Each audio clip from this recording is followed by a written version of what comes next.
that time. 2nd and goal. And this situation with the lead, fourth quarter, they're liking keeping the ball on the ground, I'm sure. That's just smart football, but you know the defense has to know it as well. They've got to stop them here. So now we're going to see that loading the box in a big way. 6, 7, 8. Pressure comes, and down he goes. The Eagles get there for the sack. Fletcher Cox in there for sack number 22 on the year. Just a half sack shy now of Michael Strahan's record of 22 and a half, set in 2001.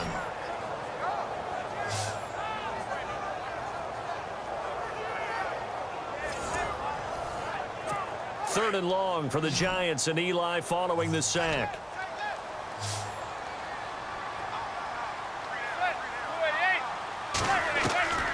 From the gun, it's Manning.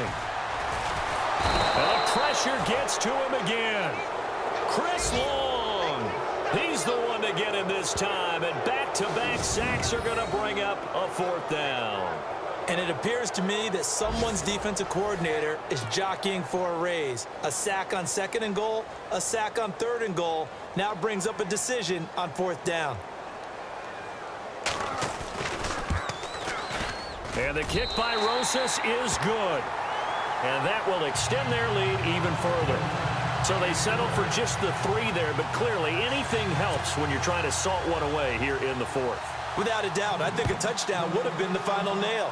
But 3 does give him some breathing room and lets him build up a little cushion. It's a short kick, taking it to 15. And they're going to start this drive in pretty good shape as they get it up past the 30. The Eagles offense now gets set to head back onto the field. And on that last drive, went for it on 4th, turned it over. A good job by their defense, though. They held him to 3, but this offense, they've got to be a little bit better, a little bit more careful here. And sometimes when you see these calls on 4th down, when they decide to go for it, it's not necessarily the coach saying, I believe in my offense. Sometimes the coach saying, I believe in my defense. I can afford to go for it here, because if we don't get it, I don't think we'll give up more than 3. And that's exactly what happened there. You think that factored in? I do. I think that he had that in his mind going into the game, that I'm going to be aggressive on offense. Into double coverage, and it's intercepted. Picked off by Landon Collins. And his guys are going to take over at the 34-yard line. Well, you're trailing. It's the 4th quarter, and you've got to throw the football. But the defense knows this, too. So they're just going to sit back, bring in an extra defensive back or 2, the old nickel or dime strategy, Brandon, and wait for you to put that bad boy up for grabs. And this one winds up being intercepted. They'll run it now out of the gun. And he is swallowed up right at the line of scrimmage. No gain on the play there. 2nd down. Brandon, it's all about pace and tempo now for them. They've got the advantage, so I'm going to put musical terms for you. You don't want to go prestissimo. That's too quick, too lively, right? But you also don't want to slow it down too much. You don't want to go lento. What you really want to be is moderato. Nice and even, nice and steady, get those gains, and close out the game. I think that chicken parm from last night's gone to your head. And he gets this one to midfield before he's brought down. It's a pickup of 16 there, and it'll lead to a new set of downs. Another nice pickup through the air, and I think a lot of people might expect them to run the ball in this situation, Brandon, but with this lead, they're electing to throw the football. Swings, slants, quick outs, things that they consider safe. They'll run it now out of the gun. And he might have got this across midfield, not by much. They'll mark it down at the 49. 2 yards on the carry there. It'll be 2nd down. Offensively with the lead, you want to run the ball, keep the clock going, but you also want to still kind of be in attack mode too, right? So how do you do that and not come back on your heels? Yeah, think about all the practices we've watched where they have that tempo period to go over things just like this, where they describe the scenario, tell you what they're looking for, and make sure that they're still attacking, yet at the same time not going so fast as to leave too much time on the clock. So 2nd down was a run play. Now let's see what they do on 3rd.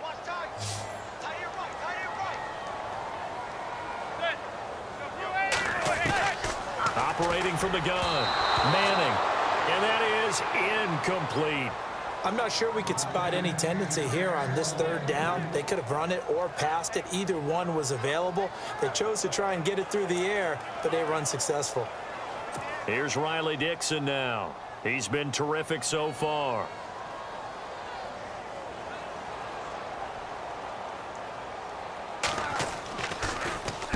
And he'll get this away into the icy winter air. And that hits at the 6 and carries into the end zone for a touchback. Here he is, the man taking the snaps under center, heading out for the next possession. With his guys trailing here in the 4th, he can ill afford a repeat of the interception that ended the last drive. Yeah, you're 2 scores down. You take it upon yourself now to play perfect or near-perfect football if you want to get your team back into the game. But it's also tough to do when you're trying to avoid error. And he can't find a receiver, and he's brought down. This has been a tough one for this offensive line. It appears almost like they've been on roller skates this entire game, the way they've been pushed around. 6 sacks given up in this one.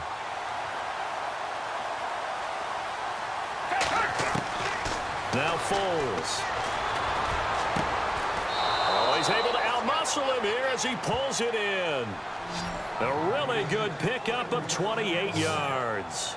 4th quarter, every drive so critical, and you figure may only get one more shot after this, so a touchdown's imperative on this drive. It is, but you also have to think to yourself in play calling, don't hold anything back. Don't save it for the second touchdown. You've got the first one for the second one to even matter.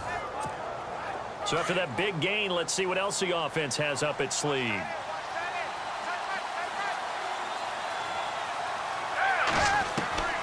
Here's Foles. And it pops free. The collision there jarred the ball loose and brings up 2nd down.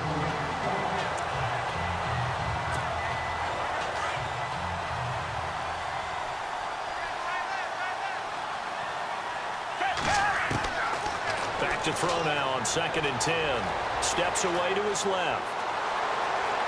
And he'll be taken down, but not before he gets into enemy territory. Nothing open downfield. He keeps it himself for 11 and a first down. So the offense has it 1st and 10.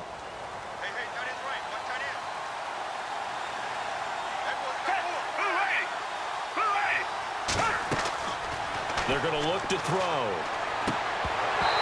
And his throw's going to be incomplete.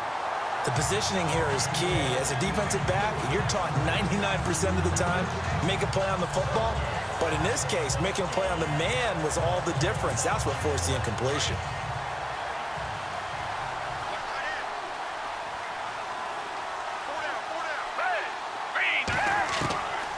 Now he'll look to throw here on 2nd and 10.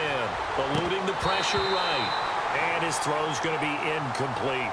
Mike Wallace, the intended receiver, and it's 3rd down. When we talk with people about what we think the most important quality for an NFL quarterback to possess, what do people usually say?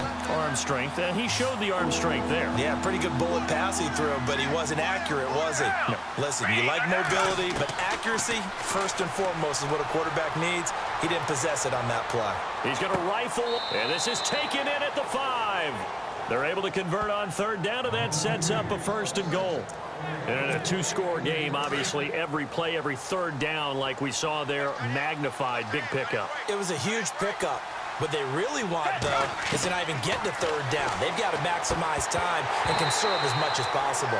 And incomplete, he dropped it in the end zone. Down this close to the goal line, 1st down. Surprised that wasn't a run? I am, and you know I'm old school. I want to run the ball on 1st down in this situation because 2nd down, that gives me an option of running play action and maybe throwing it. Back to throw here. And it's intercepted at the goal line. Picked up by Alec Ogletree. And a big turnover there as his guys will get the football back. Pass interference. Defense. So cancel the interception, pass interference. And you know what else gets canceled? The return yardage. Makes the play, but now it's all for naught. They'll stick with the passing game as he looks to throw. And it's intercepted at the goal line. A great read, and it's picked off. And a big turnover there as his guys will get the football back. Partner, we always talk about possessions being at a premium in these games, and now in this situation, throwing an interception here when you have to claw your way back in, that one's going to hurt, and in a big way. And he's going to be taken down shy of the 5-yard line. 3 yards on the pickup there, and it'll be 2nd down. But Brandon, pace comes into play now because they've got the advantage. They've got the football, but they've got to be very careful about what speed they're going to play. You know, my music teacher back in New Paltz, Mrs. Bathema Bagley, used to say, don't go prestissimo when you really want to go largo. And what she meant by that is don't go too fast when you really want to go at a nice, slow, deliberate pace. I am speechless. I am without speech. They'd like to avoid punting from their own end zone so they could use something here on third down. And he'll give it here to his running back. And, oh, a good hit there and knocked down hard.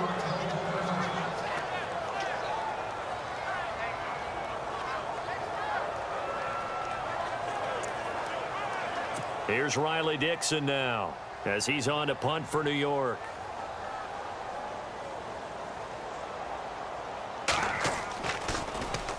And he's able to get it out quickly, and this is not a bad kick here. Taken right around the 44. That'll be a 47-yard punt, officially 5 on the return. And this offense will take over right at the midfield stripe with a 1st and 10.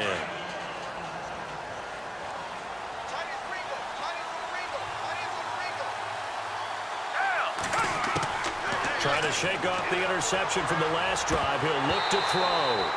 And incomplete on the deep ball. This defense was definitely alert to the possibility of the deep ball, and they were more than ready for it. They've got the lead, 4th quarter. Maybe can expect more passes like that downfield.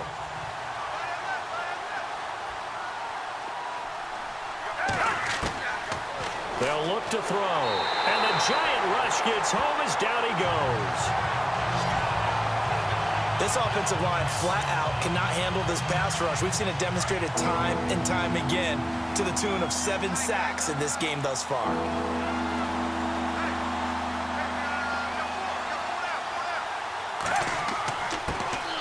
Now it's the all-purpose back. This is Darren Sproles.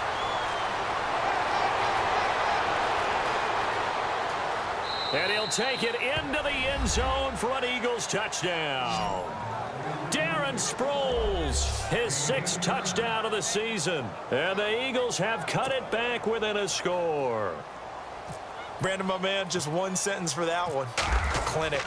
And that's what they've done. They lead the league in points per game this season, but it's been quick strike ability as we saw on that drive. I think they're actually intimidating defenses because they're back on their heels right away, wondering where it's going to come from, how they're going to hit them. This group is well organized, well coached, and extremely confident in what they do.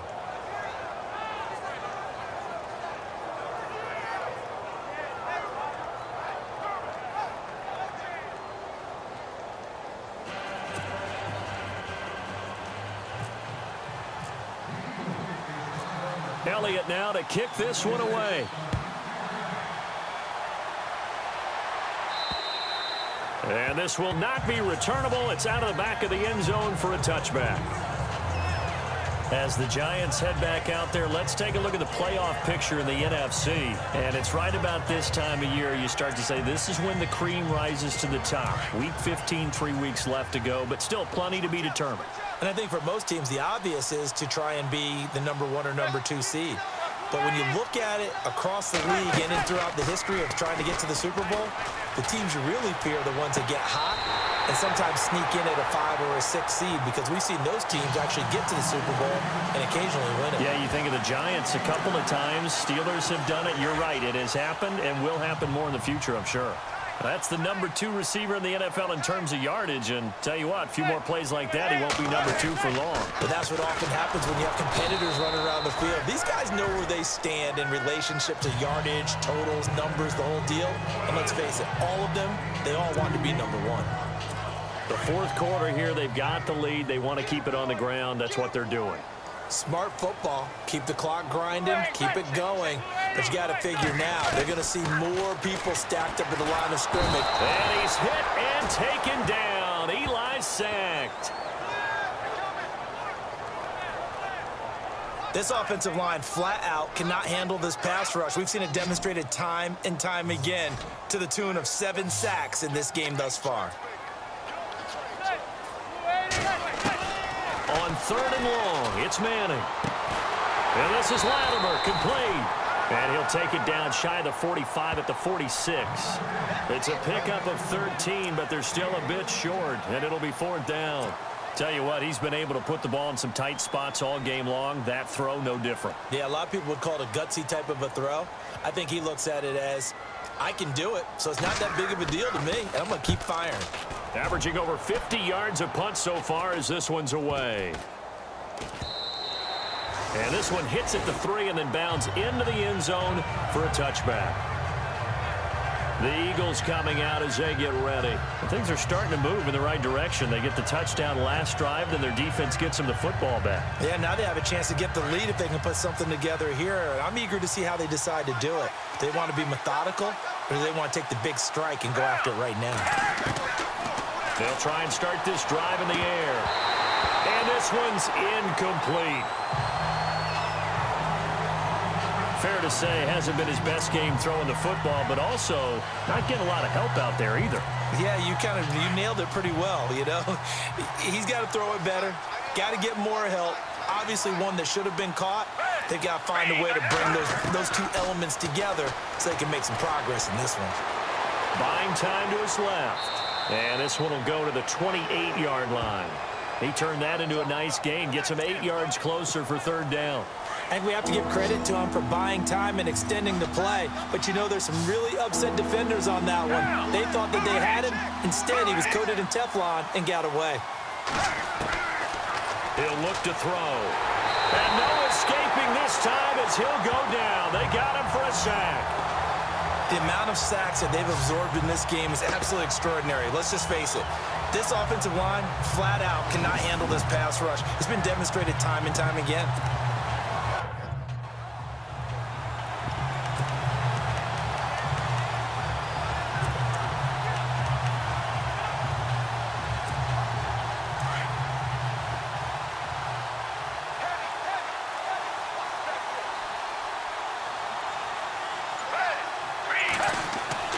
As expected, they're going for it to keep the drive alive. And no, it's incomplete. Boy, it looked like he had it and dropped it. And boy, possession here turns over with the football already being in the red zone. Well, they've got the slim deficit, decided to go for it, hoping to keep the football score and erase that deficit. But, boy, deep in their own territory like that. Let's just say that with that call. Oh, no, he lost the football. And this one's going to go out of bounds, so no recovery, but on 4th down, a change of possession anyway. And I have to admit, partner, that I've often thought that I don't like this rule, where the offensive player fumbles the ball, it goes out of bounds, and they get to keep it. That's just because you're a defensive guy. That's why you don't like it. Yeah, you're right. It is a slanted view, isn't it? But this is where, for the offensive team, the sideline is their friend. Usually it's not their friend. Yeah, exactly right. I actually played for a guy in college. You know what he used to name the sideline? Sammy. Sammy sideline, and use him well.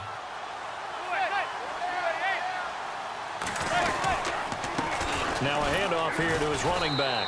And he'll get this one back to the 5-yard line, but no further than that. Call it no gain that time, and now it's 3rd and goal. Time for a break. We'll come back for the electrifying conclusion after this. So it's Giants football here as we welcome you back. And let's see what they've come up with offensively after having time to talk it over. Manning now on 3rd and goal. And he's got it. And he'll be brought down right on the edge of the goal line at about the 1-yard line. A terrific job there to keep him out of the end zone. And now it'll be 4th and goal. Pretty heavy traffic over the middle on that one, and somehow he emerged with the football. Way to possess it despite all the extra contact and people around him. And Rosas puts this one through. And the drive will wind up yielding 3. So barring something extraordinary, something crazy here in the closing stages, that field goal should just about put this one on ice. Brandon, this would be a great win for him. The better team's going to win this game, no question about it. And he'll take this across the 25, a couple extra yards, up to the 27-yard line. And out now come the Eagles. They might be thinking this is close to a lost cause here. Got to play it out. What do they need to do? Well, they have a thought process in mind already, but they can't get ahead of themselves. They know that they need to score quickly. Yep, two-score game. Onside kick and get the ball back and then score again, but they can't worry about the last 2 points. The only thing that matters is scoring quickly, then they'll take it from there. Well, we're not playing 3 yards in a cloud of dust football anymore. I kind of get why those old-school coaches sometimes didn't want to throw the football, because if it's popped up in the air, it almost turns into slow motion, and both sides trying to get to the football, and you're holding your breath wondering whether it's going to go good or bad for your team. Pass interference. Defense. So flag for the contact, pass interference. And I know that you're going to look at me and roll your eyes, and rightfully so, because you know what I'm going to say. Doesn't the defender have a right to the football as well? No, I don't like defenders. That's because you spent too much time with me. Okay, I'll side with you on this one. This is the correct call.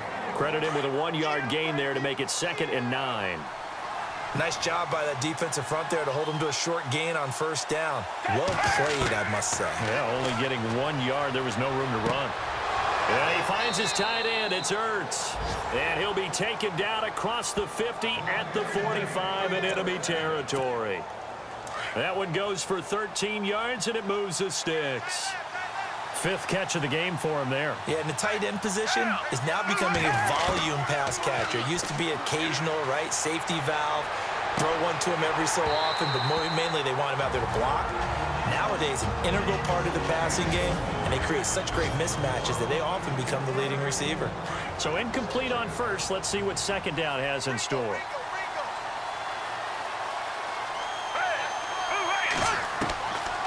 Now back to throw. He's going to let it fly. And that's going to be incomplete. 12 seconds left. Now the Eagles will use the 2nd of their timeouts as they'll stop the clock with 12 seconds to go in the football game.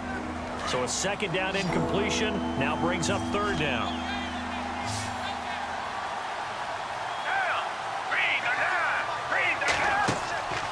They'll set up to throw. Now a desperation throw deep downfield. And that will be incomplete. 4 ticks left here on the clock. Now whistles and a timeout called here. Not sure of the point of this, but they'll stop it with 4 seconds to go in the game.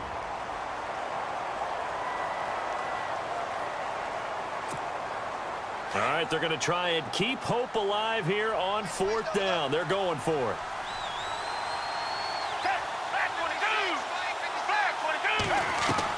One final shot. They'll look to throw. And he's going to be sacked back on his side of the field at the 44. And Charles, I think when the schedule comes out, all teams, no matter where they're